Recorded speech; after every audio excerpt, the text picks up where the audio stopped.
हमारा next topic जो है law of exponents for real numbers. घातांक के नियम, रियल नंबर्स के लिए घातांक के नियम है वो क्या है और उसका कैसे हम यहाँ पे यूज करते हैं क्वेश्चन को सॉल्व करने के लिए। घातांक के नियम के शुरू करने से पहले हम पहले तो ये जान लें कि ये होता क्या है। ठीक है, यहाँ पे इस बॉक्स में जो लिखा हुआ है यहाँ पे ए है, ठीक, ए पे पावर एम, जनरली हम लोग यही बोलते हैं और हिंदी में बोलते हैं ए पे घात एम। तो एम को हम क्या बोलते हैं, घात। जो कोने पे लिखा होता है उसे घात एक्सपोनेंट्स बोलते हैं, और ये जो ए लिखा हुआ है मतलब जिसके ऊपर घात लिखा जाता है उसको हम क्या बोलते हैं, बेस। ठीक है, ये आपके ध्यान में होना चाहिए, क्योंकि अगर ये आप अभी अच्छे से पढ़ लेंगे, ध्यान में रखेंगे, तो आपका अगर कोई कॉम्पिटिटिव एग्जाम देते हैं, जैसे पॉलिटेक्निक का हो, इंजीनियरिंग से रिलेटेड और भी कोई एग्जाम्स हो, या फिर एसएससी बैंकिंग का, तो वहां पे इसका बहुत ही यूज है। और इसके साथ साथ लॉ ऑफ एक्सपोनेंट्स का भी बहुत ज्यादा यूज होता है क्वेश्चंस को तुरंत का तुरंत सॉल्व करने में।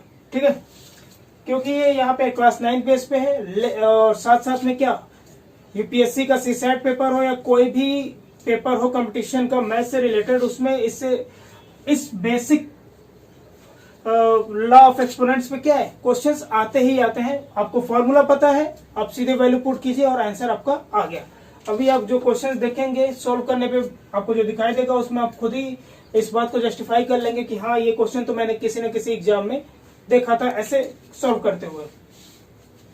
अब यहाँ पे हमारा पहला जो है ए पे पावर एम इनटू, मतलब मल्टीप्लाई ए पे पावर एन इक्वल टू ए पे पावर एम प्लस एन। मतलब क्या कि जब मल्टीप्लाई होगा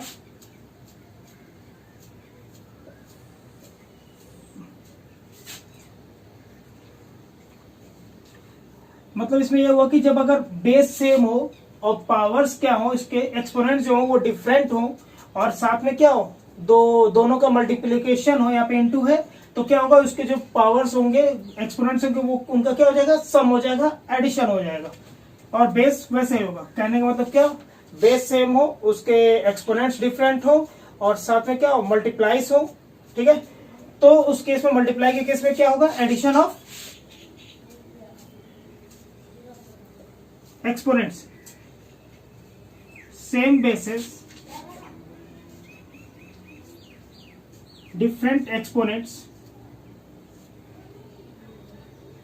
में हम क्या करेंगे, बेस सेम रहेगा,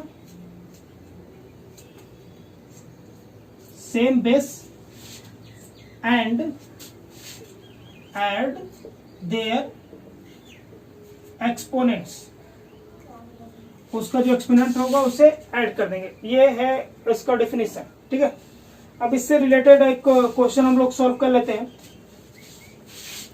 जैसे मान लीजिए यहाँ पे एक क्वेश्चन है 17 पे पावर 5, ठीक है, इंटू 70 पे पावर 2। तो यहाँ पे हमारा क्या है, सेम बेस है, सेम बेस है।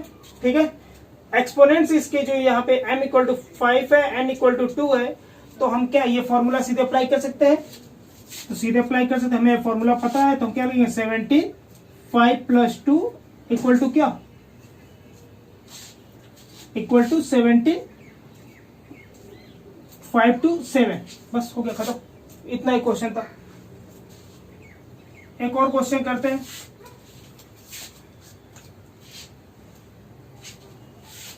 सेवनटीन पे पावर 2 इंटू 17 पे पावर -5। ठीक है, तो यहां पे आप देखेंगे ये क्या है,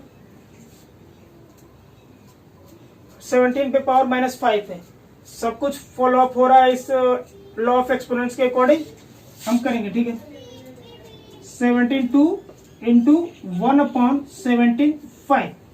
ठीक है, ऐसा करते हैं तो भी ठीक है, नहीं तो हम क्या करेंगे, हमारा जो जनरल मेथड है वो यूज करेंगे।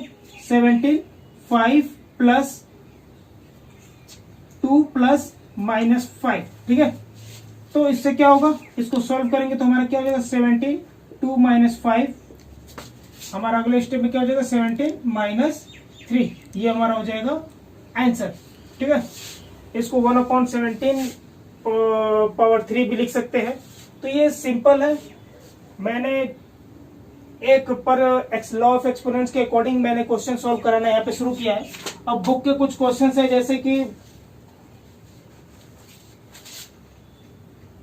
2/3 इंटू 2 1/3, ये एक क्वेश्चन है। इसको सॉल्व करना बहुत ही आसान है। बस आपको थोड़ा परेशानी इसमें ये आएगा कि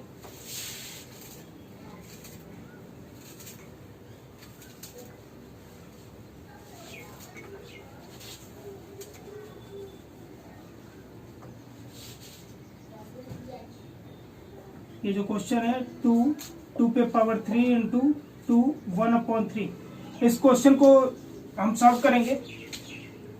समस्या आपके सामने बस ये आएगा कि ये 2/3 1/3 को कैसे हम ऐड करें, क्योंकि हमारा लॉ ऑफ एक्सपोनेंट्स बोलता है क्या, जब मल्टीप्लाई होगा तो क्या एडिशन होगा पावर का। ठीक है, तो 2/3 प्लस 1/3 लिखेंगे। ठीक है, अब इसको सॉल्व करने के लिए क्या है 2, यहाँ पे दोनों का जो आधार है, बेस है, क्या बोलते हैं, हर है। ठीक है, डिनोमिनेटर है वो कैसा है, सेम है, तो सेम लिखेंगे और ऊपर को जस्ट का तस वैसे ही लिख देंगे और ये क्या हो गया, सॉल्व हो गया। 3/3, 3 1 जा 3, तो क्या आ गया आंसर हमारा 2। तो ये एकदम आसान सा क्वेश्चन है, आपको ऐसे ही सॉल्व करना है। ठीक है, एक क्वेश्चन और करते हैं। मान लीजिए यहाँ पे 3/2/5 इंटू 3/7 दे रखा है। ठीक है, तो इसको कैसे सॉल्व करेंगे, ये भी सेम वैसे ही है। 3/2/5 प्लस बेस सेम है, पावर केवल एक्सपोनेंट्स डिफरेंट है, तो बेस वही लिखेंगे और एक्सपोनेंट्स को ऐड कर देंगे 3/7। ठीक है, यहाँ पे 5 और 7 का हम क्या करेंगे, एलसीएम लेंगे, तो हमारा क्या आ जाएगा, दोनों ही एक दूसरे के टेबल में नहीं आते हैं, तो हम दोनों का आपस में मल्टीप्लाई करेंगे, तो 7 5 जा 35 और इनका क्रॉस मल्टीप्लीकेशन कर देंगे, तो 2/5 प्लस 3 इंटू 5, तो इससे हमें क्या मिलेगा 3 2 5 जा 10 प्लस 15/35 इक्वल टू 3, और ये हो गया 25/35। ये हो गया हमारा आंसर। ये बहुत आसान सा क्वेश्चन है। एक्सपोनेंट्स आप देख लीजिए, ये आपको याद है, बेस अगर सेम है और पावर डिफरेंट है तो आप क्या कीजिए, उसको ऐड कर दीजिए। अब नेक्स्ट क्वेश्चन करेंगे, नेक्स्ट लॉ ऑफ एक्सपोनेंट्स के थ्रू। यहाँ पे हमारा जो सेकेंड लॉ ऑफ एक्सपोनेंट्स है वो क्या है कि मल्टीप्लाई, ये ऐसे दे रखा होगा। ठीक है, तो इसमें क्या करेंगे, सिंपली इससे रिलेटेड जो क्वेश्चन होंगे क्या होगा, 5 पे पावर 2, इसके भी पावर पे क्या दे रखा है, -7 दे रखा है, तो हम क्या कर देंगे, एम एन मल्टीप्लाई हो जाता है, पावर के ऊपर पावर रहेगा तो उसका मल्टीप्लाई हो जाता है, तो हम क्या लिख सकते हैं 5 2 इंटू -7 इक्वल टू क्या हो जाएगा 5 - 10। ये बहुत सिंपल सा क्वेश्चन है, बस ऐसे ही करना है। ठीक है, तीसरा हमारा क्या है, a पे पावर m a पे पावर n, तो ये क्या हो जाएगा m - n। जहाँ बेस सेम हो और पावर क्या हो, बेस सेम हो और एक दूसरे के अपॉन में हो, तो हम क्या करेंगे, वहां पे जो पावर्स होंगे, अब पावर भी क्या होगा डिफरेंट, एक्सपोनेंट डिफरेंट होगा, तो एक्सपोनेंट्स का क्या हो जाएगा, सब्ट्रैक्शन हो जाएगा। यहाँ पे m - n हमने कर रखा है। ठीक है, अब इसके लिए क्या है एग्जांपल, 7/5 7/2, तो इसको सिंपली कर सकते हैं, क्या सेम बेस है, सेम बेस लिख सकते हैं, 2 ऐसे करेंगे तो क्या हो जाएगा 7 3 5 - 2 3।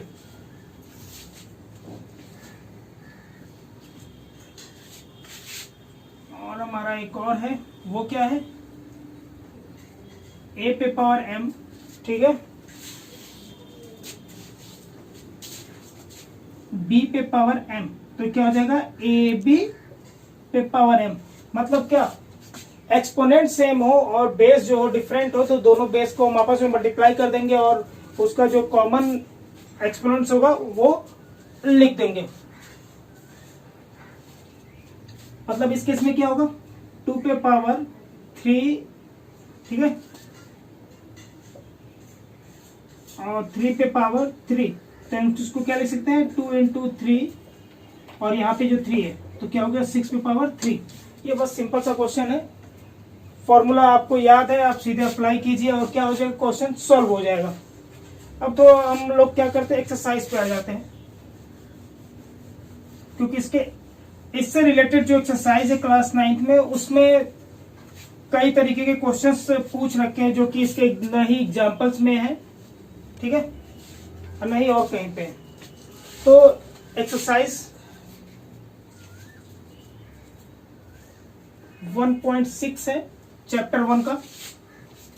इसमें जो पहला क्वेश्चन दे रखा है वो है फाइंड कीजिए आप, फाइंड करना है हमें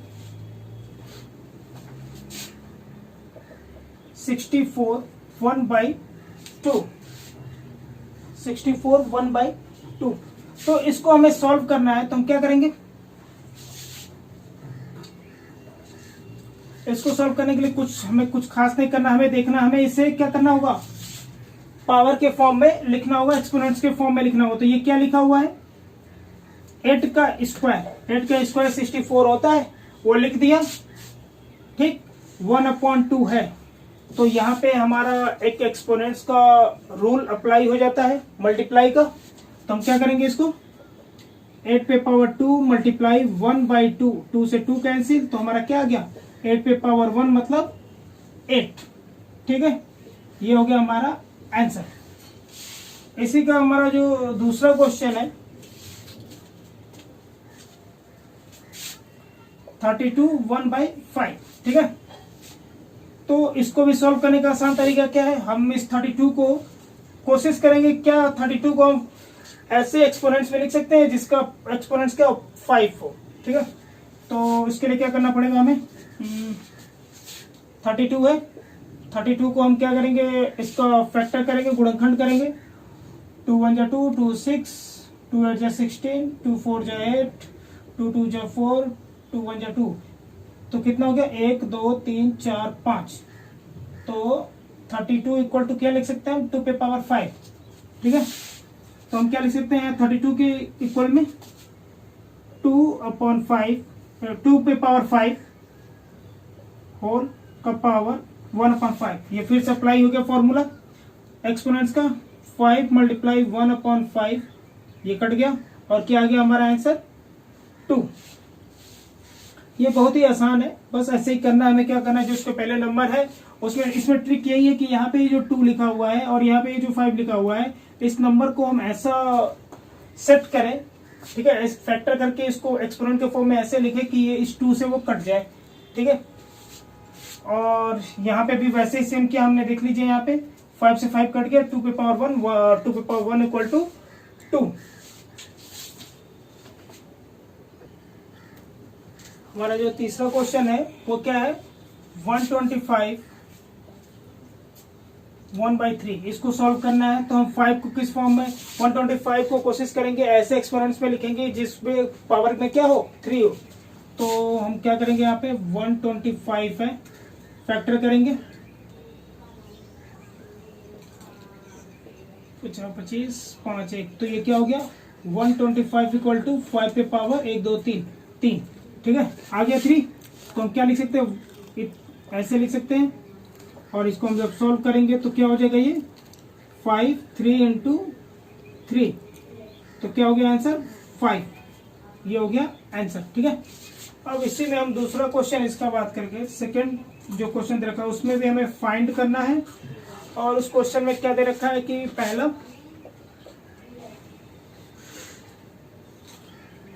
9 3/2, इसको हमें सॉल्व करना है। तो हम क्या करेंगे, फिर से यहाँ पे जो ये डिनोमिनेटर है ना, एक्सपोनेंट्स का जो डिनोमिनेटर है, इस नंबर को बेस को हम कोशिश करेंगे कि वैसे एक्सपोनेंट फॉर्म में लिखें कि वो क्या हो, पावर में उसके क्या है 2 है। तो 9 का हम क्या लिख सकते हैं, 3 का स्क्वायर 3/2, तो क्या हो जाएगा 2 से 2 कैंसिल, तो ये क्या हो गया 3 का क्यूब। तो ये हमारा कितना आ गया 3 मल्टीप्लाई 3 मल्टीप्लाई 3, तो ये हमारा आ गया 27। ये बहुत आसान सा है, आप देखते रहिए। जितने फॉर्मूले हैं सीधे सीधे फॉर्मूला अप्लाई करना है और क्वेश्चन को सॉल्व कर देना है।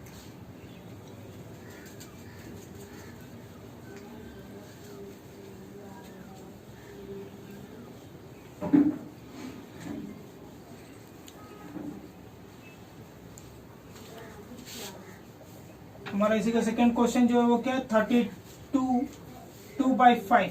यहाँ पे फिर से डिनोमिनेटर है 5, तो हमें 32 को किस फॉर्म में लिखना है, ऐसे एक्सपोनेंट फॉर्म में लिखना है जिसका पावर क्या हो 5 हो। ठीक है, तो हम 32 को क्या लिख सकते हैं 2 पे पावर 5, तो यहाँ पे हम लिख देंगे 2 पे पावर 5 2/5। ठीक है, यहाँ पे मैंने डायरेक्ट कर दिया था, लेकिन आप लोगों को दिखाने के लिए फिर से करते हैं इसको। 2 5 मल्टीप्लाई 2/5, 5 से 5 कट गया, यहाँ पे क्या बचा 2 पे पावर स्क्वायर, 2 का स्क्वायर मतलब 4, 2 मल्टीप्लाई 2 इक्वल टू 4। ठीक है, हमारा एक और क्वेश्चन है, थर्ड क्वेश्चन है इसका 16 3/4। इसको भी हम क्या करेंगे, अब 16 को इस फॉर्म में लिखना पड़ेगा कि इसका पावर क्या हो 4 हो, तो हम क्या लिख सकते हैं 16 है तो 2 8 जा 16, 2 4 जा 8, 2 2 जा 2 1 जा 1 2 3 4, तो हम 16 को क्या लिख सकते हैं 2 पे पावर 4। तो यही चीज हम यहाँ पे अप्लाई कर देंगे, तो क्या लिखेंगे 2 पे पावर 4 के पावर क्या 3/4। तो हम अगले स्टेप में इसको क्या लिख सकते हैं 4 से 4 कैंसिल, 2 पे पावर 3, 2 पे पावर 3 का मतलब क्या हुआ 2 का मल्टीप्लाई 3 बार, तो कितना हो जाएगा 2 2 जा 4 मल्टीप्लाई 2 और 4 2 जा 8। ये हो गया इसका आंसर। देख लीजिए, ध्यान से नोट भी करते रहिएगा क्योंकि एकदम बहुत ही आसान सा है। इसके पहले एक्सपोनेंट्स रूल मैंने बता रखा था, सीधे सीधे उस पर ये अप्लाई हो जा रहा है।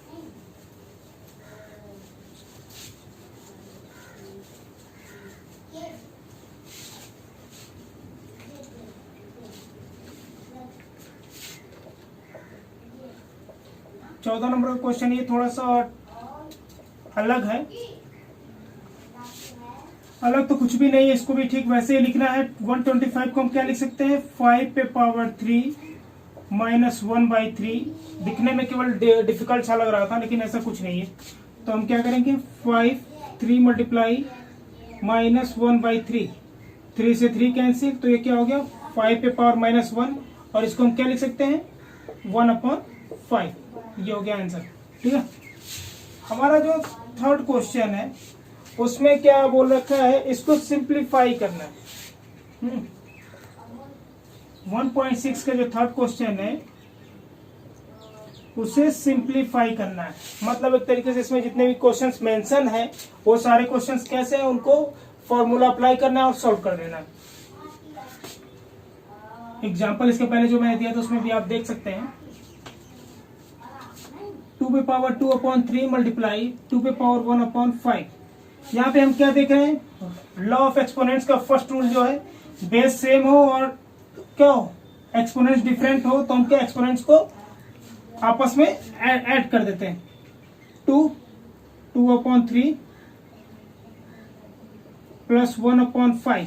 ठीक है, यहाँ पे लिख देते हैं a पे पावर m इंटू a पे power n equal to a m plus n। ये वाला एक्सपोनेंट्स रूल यहाँ पे अप्लाई हो रहा है। तो ये सोल्व करेंगे तो 3 और 5 दोनों एक दूसरे के टेबल में नहीं आते हैं, तो इनका एलसीएम क्या होगा आपस में 5 और 3 का मल्टीप्लाई करेंगे तो 15। ठीक है, और इसके बाद क्रॉस मल्टीप्लीकेशन कर देंगे, तो 2 × 5 प्लस 1 × 3, तो क्या हो जाएगा ये 2 5 2 10 प्लस 3/15 इक्वल टू कितना हो जाएगा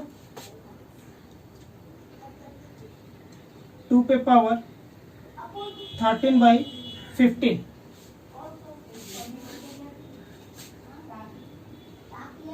ये हो गया इसका आंसर। ठीक है,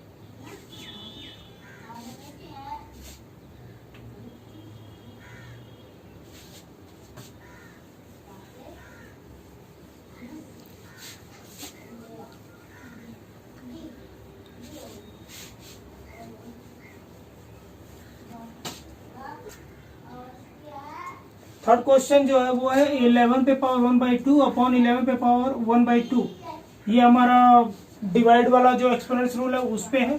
बेस हमारा सेम है 1/2 माइनस 1/2। तो यहाँ पे कितना हो जाएगा ये 11।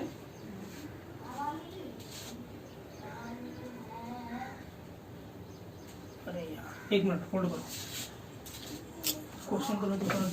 थर्ड क्वेश्चन हमारा जो है 11 1/2 अपॉन 11 1/4 है। तो ये डिवाइड वाला रूल है, इस पे 11 1/2 माइनस 1/4 करेंगे 11। इसको सॉल्व करेंगे तो 4 आएगा एलसीएम, और यहाँ पे आ जाएगा 2 माइनस यहाँ पे क्या आ जाएगा 1। ठीक है, तो इसको जब सॉल्व करेंगे तो हमारा क्या आ जाएगा 11 1/4। ये हो गया हमारा आंसर। सिंपल सा क्वेश्चन है, इसमें ज्यादा दिक्कत नहीं है। अब सेकंड क्वेश्चन की बात कर ले तो 1/3 पे पावर 5 पे पावर 7 दे रखा है। ठीक है, तो इसको सॉल्व करने के लिए क्या करना पड़ेगा हमें 1/5 1/3 पे पावर 5 को हम क्या लिख सकते हैं 3 पे पावर -5। 3 पे पावर -5 लिखा, 7 ऊपर, मल्टीप्लाई कर देंगे तो क्या आ जाएगा 35। 3 पे पावर -35। तो ये क्या लिख सकते हैं इसको हम 1/3 पे पावर 35। ठीक है, ये एक आसान सा क्वेश्चन है। अब इसी तरीके एक क्वेश्चन और देख लेते हैं। 1/3 पे पावर 3 7 हो तो क्या होगा, इसको हम क्या लिख सकते हैं 3 पे पावर -3 7, और सीधे सीधे हम क्या लिख सकते हैं 3 पे पावर -21, और फिर से इसको हम रेशनल नंबर फॉर्म में लिख देंगे। सॉरी 1 इसको 3 पे पावर 21। ये हो गया हमारा आंसर। ठीक है, और 1.6 एक्सरसाइज इसी के साथ खत्म हो गया। एक्सरसाइज के क्वेश्चन तो बहुत इजी है, आप केवल जो एग्जांपल्स हैं उसको भी सॉल्व कीजिए, जो इसके फॉर्मूले से एक्सपोनेंट्स है उसको आराम से याद कर लीजिए, और फॉर्मूले वाइज आप क्वेश्चन करेंगे तो आपके लिए बेहतरीन होगा, प्रिपरेशन भी हो जाएगा। और हमारा जो वीडियो है ये आपको समझ में आया हो तो उसको लाइक कीजिए, शेयर कीजिए एंड सब्सक्राइब कीजिए, क्योंकि इसमें जो भी हमने समझा रखा है अपने बेसिक रेंज क्लासेस के हिसाब से ये एकदम बेसिक से बढ़ाया गया है आपको। ठीक है, थैंक यू। और अगर आप चैप्टर 1 नंबर सिस्टम से रिलेटेड और भी किसी क्वेश्चन का वीडियो चाहते हैं, जो क्वेश्चन आपको समझ में नहीं आया है, उस क्वेश्चन को आप कमेंट बॉक्स में मेंशन कर सकते हैं। हम कोशिश करेंगे उसको और बेहतरीन और आसान तरीके से आपके लिए प्रोवाइड कर सके। ठीक है, थैंक यू।